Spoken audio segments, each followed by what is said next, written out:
నెలకి 50,000 నుండి 60,000 ఆదాయం రన్ టైలర్ యాప్లో ఆర్డర్ కంప్లీట్ చేసి పేమెంట్ పొందండి.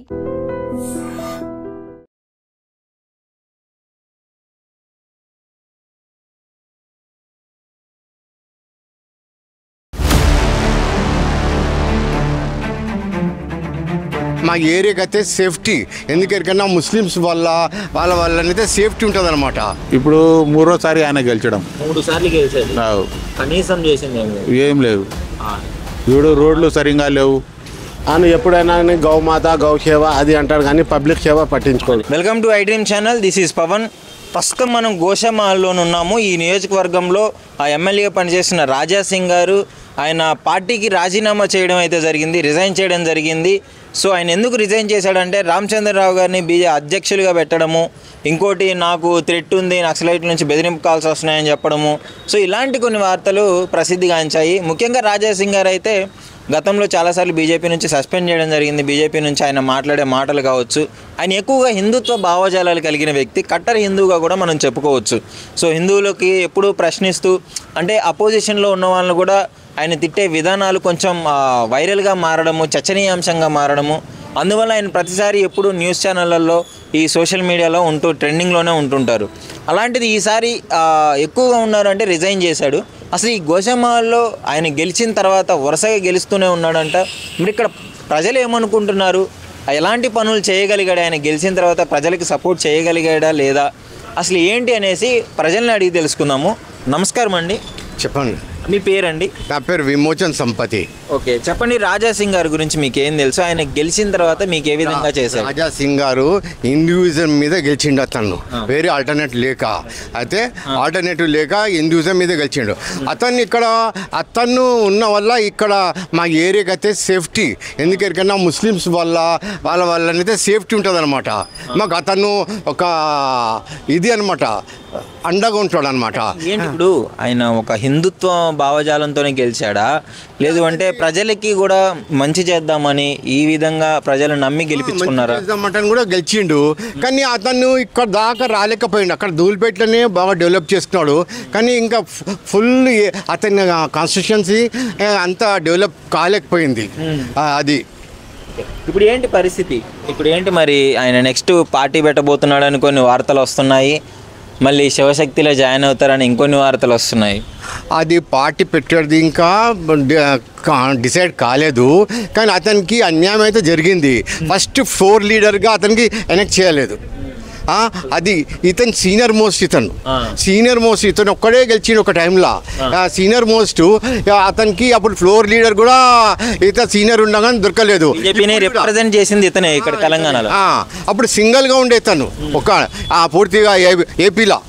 దాని తర్వాత ఇప్పుడు కూడా అతనికి ప్రెసిడెంట్షిప్ కూడా దొరకలేదు. ఎందుకంటే 3 సైన్ చేసిండ్రు, 7 వాళ్ళు థ్రెట్ వాళ్ళ సీనియర్స్ వాళ్ళ థ్రెట్ ఉన్నదంట అని వాళ్ళు 7 మంది చేయలేక ఇతను బీజేపీకి అతను రిజైన్ చేసిండు. పార్టీకి రిజైన్ చేసిండు కానీ ఎమ్మెల్యేకి చేయలే. మరి నామినేషన్ వేయాలంటే దాదాపు 10 మంది సైన్లు కావాలి, మరి ఈయనకి లేదు కదా. 3 చేసిండ్రు, ఇంకా 7 మంది ఎవరు ముంగటికి రాలేదు. ఎందుకన్నా వాళ్ళ సీనియర్స్ వాళ్ళ భయంతో అంతే. మొత్తానికి ఏమంటారు, రాజా సింగ్ గారు మంచి చేయగలిగాడా లేదా ఉన్న పరిపాలనలో? మంచిగా చేసిండు అతను. నెక్స్ట్ ఒకవేళ ఆయన ఎలక్షన్లో పోటీ చేస్తే ఏ పార్టీ తరపున చేసినా గెలిచే అవకాశం ఉందా? డౌట్ఫుల్ అంటారు.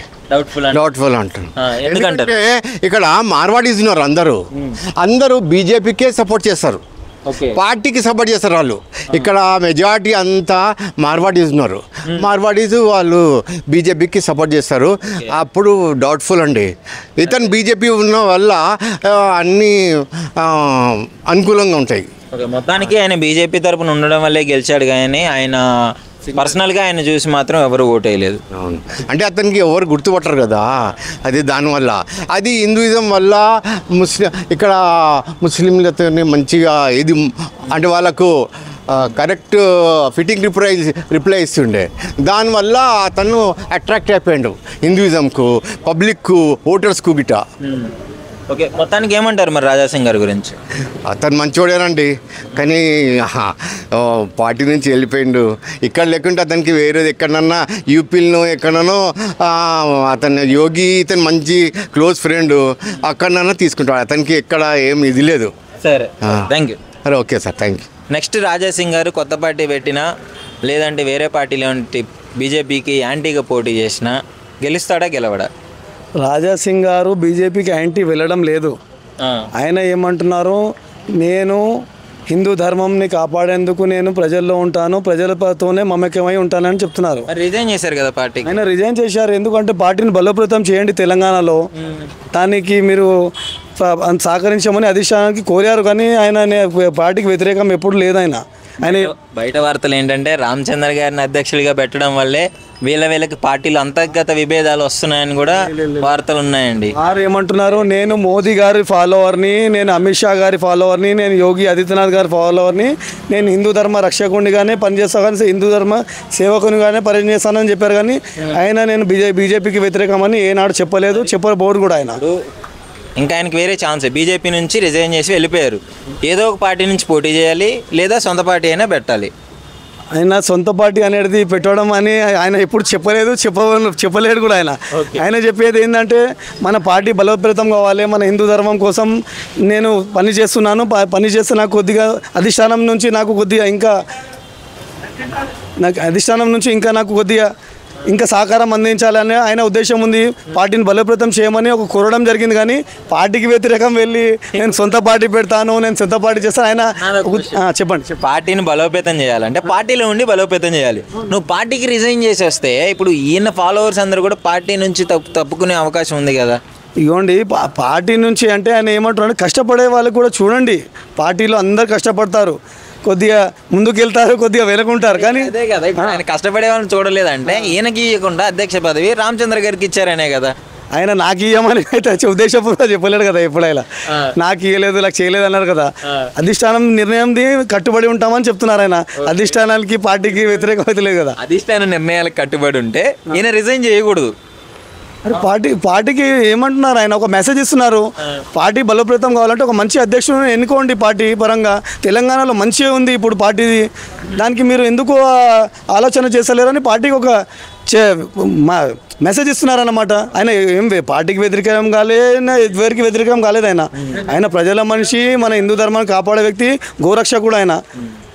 ఆయన హిందూ హృదయ సమ్రాట్ అని ఆయన ఒక పేరు తెచ్చుకో గుర్తింపు సంపాదించుకున్నారు ప్రజల మనసులో. అవును, కట్టర్ హిందూగా ఆయనకి కాషాయ వస్త్రం పైన ఉన్న అభిమానం కావచ్చు, హిందువులపై ఉన్న ఆయనకి హిందువుల గురించి పోరాడే తత్వం కావచ్చు, గోవుల గురించి కావచ్చు, ఇవన్నీ ఓకే. బట్ ప్రజల్లో ఆయనకంటూ ఒక సొంత గుర్తింపు లేదు. అన్ని పార్టీ తరపున వచ్చినవే కానీ 3 సార్లు గెలిచిన తర్వాత కూడా ఆయనకి సొంత గుర్తింపు లేకుండా పోయింది అని చెప్పేసి కొంతమంది భావన. సొంత గుర్తింపు అంటే డెవలప్మెంట్ చేస్తలేడా? అదే అంటున్నారు. ఏం చేస్తలేరు, ఏం చేయలేదండి. ఇప్పుడు మన చాక్నావాడిలో రోడ్లు కానివ్వండి, వాటర్ లైన్ కానివ్వండి, సివరేజ్ లైన్ కానివ్వండి, అన్నీ చేపిస్తున్నాడు. ఆయనకు ఒక గైడింగ్ లేదు. గైడింగ్ అంటే లోకల్ పీపుల్ ఉండాలి, లోకల్ లీడర్స్ ఉంటారు కదా. ఇది కావాలంటే ఎమ్మెల్యే గారు మాకు ఇది కావాలంటే ఆయన చేస్తారు. అన్ని ఎమ్మెల్యే గారు వెళ్ళి చేయలేరు కదా. లోకల్ స్థాయి లీడర్లు ఉండి మా బస్తీలో ఈ ప్రాబ్లం ఉంది, మాకు డ్రైనేజ్ ప్రాబ్లం ఉంది, మాకు ఎలక్ట్రిసిటీ ప్రాబ్లం ఉంది, మాకు సివరేజ్ ప్రాబ్లం ఉంది, మాకు వాటర్ ప్రాబ్లం ఉంది, పొల్యూషన్ వాటర్ ఉంది, అది ఎమ్మెల్యే గారి దృష్టికి తీసుకెళ్ళాలి. ఆయన ఇమీడియట్గా స్పందిస్తాడు. అధికారులను ఫోన్ చేసి మనకు అధికారులకు కోఆర్డినేట్ చేసి ఆయన పని చేపిస్తాడు. మనం పని చేయించుకోకుండా ఆయన మీద మనం బురద జల్లడం తప్పండి నాకు తెలిసినంత. ఫైనల్ క్వశ్చన్, ఇప్పుడు రాజాసింగ్ గారు మరి నెక్స్ట్ ఎలక్షన్కి పోటీ ఎలా చేయబోతున్నాడు? ఇదే పార్టీలోకి వస్తాడంటారు మళ్ళీ బీజేపీలోకే? అది అధిష్టాన నిర్ణయం. రాజాసింగ్ గారు అయితే అదే పార్టీలో ఉంటారు. ఆయన హిందూ ధర్మం వ్యక్తి, ఆయన హిందువుల మనోభావాలని అర్థం చేసుకునే వ్యక్తి, ఆయన హిందూ హృదయ సమ్రాట్ అని ఆయన గుర్తింపు ఉంది, గోరక్షకుడు. తప్పకుండా ఆయన పార్టీని వీడబోడు, ఆయన పార్టీకి వ్యతిరేకంగా ఉండరు నాకు తెలిసినంత వరకు అయితే. థ్యాంక్ యూ అండి. Okay, thank you sir. నమస్కారం అండి. నమస్కారం. గోషామహల్లో రాజాసింగ్ గారి పరిస్థితి ఎలా ఉంది? ఇప్పుడు ఆయన బీజేపీకి రాజీనామా చేసిన తర్వాత ప్రజల మద్దతు ఉంటుందా లేదా? ఇప్పుడు బీజేపీకి నుంచి ఇప్పుడు పార్టీ ముఖం చూసి అందరూ వేసిర్రు వాళ్ళకు. ఇక పార్టీకి నుంచి వెళ్ళిపోతే ఇక చెప్పలేం. గతంలో కూడా ఆయన ముస్లిమ్స్ మీద చేసిన విమర్శలు కావచ్చు, కొంచెం ఆయన స్పందించే విధానం ఘాటుగా ఉండడం వల్ల బీజేపీనే సస్పెండ్ చేసింది 2022లో. ఇగో మతం తుర్కాయన మేము హిందువులం అవి కామన్గా పార్టీలో అంత ఇది ఏం లేదు. కానీ ప్రజలకేంది మంచిగా చేయాలి, మంచిగా ఉండాలి అంతే. ఇక అందరూ తుర్కళ్ళు కూడా కారోబార్ చేస్తారు, హిందువులు కూడా కారోబార్ చేస్తారు. అందరు ఓటేస్తేనే గెలుస్తారు, కానీ అట్లాంటివి ఏం లేదు. అయితే ఇప్పుడు పరిస్థితి ఎలా ఉంది మరి? ఆయన కొత్త పార్టీలోకి పోతాడంటారా, కొత్త పార్టీ పెడతారంటారా, లేదా ఉన్న పార్టీలోకి వేరే దాంట్లోకి పోతే గెలిచే అవకాశం ఉందా లేదా? వేరే పార్టీలో పోతే గెలిచే అవకాశం అయితే ఉండదు. ఇక ఏంటంటే ఈడ అంటే మొత్తం బీజేపీ నడుస్తుంది. మనిషిని చూడరు, పార్టీని బట్టి చేస్తారన్నమాట. అదేంటలా? ఎందుకంటే ఈడ అంతా ఏంటంటే హిందువులు ఎక్కువ ఉన్నారు, అది ఒక సెంటిమెంట్ అన్నమాట. అరే హిందూ బీజేపీ మన పార్టీ అన్నట్టు ఇట్లా ఉంటుంది. బీజేపీని గెలిపించుకున్నాడు, సరే తప్పులేదు, మనోళ్ళు అనుకొని గెలిపించుకున్నా తప్పులేదు. గెలిచిన తర్వాత ప్రజలకు మంచి చేయగలిగాడా లేదా అనేది ఇంపార్టెంట్ ఇక్కడ. ఇగో చేసిండొచ్చు, ఈడైతే అంత ఏం లేదు. ఏం చేయలేదు. రాజాసింగ్ గారు ఎప్పటి నుంచి ఎమ్మెల్యేగా ఉన్నారు ఇక్కడ? ఇప్పుడు 3వ ఆయన గెలిచడం. 3 సార్లు గెలిచాడు, కనీసం చేసింది ఏం లేదు. ఇప్పుడు రోడ్లు సరిగ్గా లేవు, డ్రైనేజ్ సరిగ్గా లేదు. ఏదంటే హిందూ అని ఒక సెంటిమెంట్ అన్నమాట. ఇప్పుడు మీకు తప్పు అనిపించట్లేదు అంటే ఒక మతాన్ని అడ్డం పెట్టుకొని గెలిచి పనులు చేయకుండా ఇట్లా ఉండడము, ప్రజలు ఇంకా మార్పు రాదంటారా? మంచికి ముందైతే పని కావాలి. గతం ఏదైనా ఉండని, మతంతో ఏం లేదు, కానీ పని కావాలి. ఏదైనా కానీ పని చేస్తే మంచిది. ఓకే, సో ఎవరైనా సరే గెలిచిన తర్వాత పని చేయగలిగితే చేస్తేనే మంచిది. ఇప్పుడు రాజాసింగ్ గారు బీజేపీ నుంచి వెళ్ళిపోవడం వల్ల ఇక్కడున్న నియోజకవర్గ ప్రజలకి లబ్ధి చేకూరిద్ది అంటారా, లేదంటే మైనస్ అంటారా? ఇగో వెళ్ళిపోయినా ఏం ఫరక్ పడది. అంతా పార్టీనే, మన బీజేపీ పార్టీ వల్లనే ఆయన పేరు వచ్చింది. ఇక పార్టీకి నుంచి వెళ్ళిపోతే చెప్పలేము. సరే, థ్యాంక్ యూ. ఓకే రైట్, నమస్కారం. कोई पार्टी आके ऑटो वालों को तो कुछ करने वाला नहीं है, कोई पार्टी नहीं है, कोई भी पार्टी वाला नहीं है, कोई भी नहीं करता। राजा सिंह नहीं करता, कोई नहीं करता। अपन करे तो अपनी मेहनत खाना है, कोई की कुछ नहीं करता। अब थोड़े परमिटा निकले बोल के बोल रहे, अब किसको मिलते किसको नहीं वो भी नहीं मालूम। अब क्या करेंगे बोलो, क्या जाएंगे हम लोग अभी? राजा सिंह रिजाइन कर दिया ना, राजा सिंह रिजाइन करे तो क्या हुआ? उसकी जगह और कोई आता, कोई फर्क नहीं, और एक आता उसकी जगह। उन लोग गए तो और एक आता। फिर राजा सिंह रह के कौन सा कर रहे थे? नहीं रह के कौन सा कर रहे, खाली पार्टी का नाम था। 3 साल से एमएलए खाली वो गोरक्षा एक करे, बहुत बड़ी बात है। वही चेक गोरक्षा, ओनली गोरक्षा, बस खत्म। ओके, अब देख रहे हालत, देख रहे रोडों की। राजा सिंह एमएलए है, पूरा देखो कोशामल पूरा फिर के देखो, जहाँ बोले वहाँ खड्डे। क्या करेंगे? डांस करते चलाना पड़ता गाड़ी। ठीक है. ఓకే, సో ఇక్కడ మాకు రోడ్లు లేవు, మా ఆటో వాళ్ళకి ఏది మంచిగా చేయలేదు, ఏ పార్టీ వచ్చినా మా పరిస్థితులు ఇలానే ఉన్నాయని చెప్తున్నారు. అంతేనన్నా? అది ఎవరినైనా గెలిపించుకునేటప్పుడు ఆలోచించి మనకేం మంచి చేస్తాడని గెలిపించుకుంటే ప్రజలకి ఏమన్నా మంచి జరిగే అవకాశం ఉంది. ఒక పార్టీ పరంగా చూసుకొని, ఒక మతం పరంగా చూసుకొని, ఒక కులం పరంగా చూసుకొని గెలిపించుకుంటే మాత్రం ఇలాంటి పరిస్థితులే వస్తుంటాయి. చెప్పండి, రాజాసింగ్ గారు బీజేపీకి రిజైన్ చేసిన తర్వాత పరిస్థితులు ఎలా ఉన్నాయి? ఇక్కడ నియోజకవర్గంలో ఈసారి ఆయన పోటీ చేస్తే గెలిచే అవకాశాలు ఉన్నాయా ఇండివిజువల్గా? ఆయన హిందుత్వం మీదనే ఎక్కువ మాట్లాడతాడు. గెలిస్తే హిందుత్వం మీదనే గెలవాలి, కానీ ప్రజలకు ఆయన చేసింది ఏం లేదు. ఎక్కడ ఏం ప్రాబ్లం వచ్చినా కానీ అతను రాడు. ఆయన ఎప్పుడైనా గౌమాత గౌసేవ అది అంటాడు, కానీ పబ్లిక్ సేవ పట్టించుకోడు, మనుషులను పట్టించుకోడు. జులూస్ తీస్తాడు, అదొకటి. గౌసేవ గౌరక్షక్ అంటాడు, కానీ పబ్లిక్ దిగితే ఏమన్నా చేయాలి కదా. పశువు గోవుల్ని అంత బాగా చూసినప్పుడు మనుషుల్ని ఇంకెంత బాగా చూడాలి. అతనేమి పట్టించుకోడు, మనుషుల దగ్గరికి రాడు, అతని ఆఫీస్లో కలవాడు. మరి 3 సార్లు వరుసగా ఏ విధంగా గెలిచాడు అంటారు? ఇక్కడ బీజేపీ సింబల్ పైన గెలిచాడు అతను. బీజేపీ గురించి అతను గెలిచాడు, అతని గురించి బీజేపీ ఏం లేదు. ఓకే, అంటే ఆయన గెలిచింది కూడా బీజేపీ ఆ కమలం గుర్తు ఉండడం వల్లనే. అంతే, కమలం గుర్తు ఉండడం వల్లనే. ఆ తర్వాత ఏంటంటే గౌమాత గురించి, అదే కానీ అతను వ్యక్తిగతంగా అయితే గెలవడం కష్టం. సో ఇప్పుడు మరి ఒకవేళ వేరే పార్టీలోకి వెళ్ళి పోటీ చేసి గెలిచే అవకాశాలు ఏమైనా ఉన్నాయా? మరి లేదంటావా? కష్టం, వేరే పార్టీ నుంచి రావడం కష్టం అతను. మరి ఏంటి ఇప్పుడు రాజాసింగ్ గారి గురించి చెప్పాలంటే ఏం చెప్పగలుగుతాను? అంతే, చెప్పడం అతని గురించి ఏమైనా చేస్తే చెప్పగలుగుతాం కదా. ఆయన ఈ డివిజన్లో కాన్స్టిట్యూన్సీలో ఏం చేయలేదు అతను.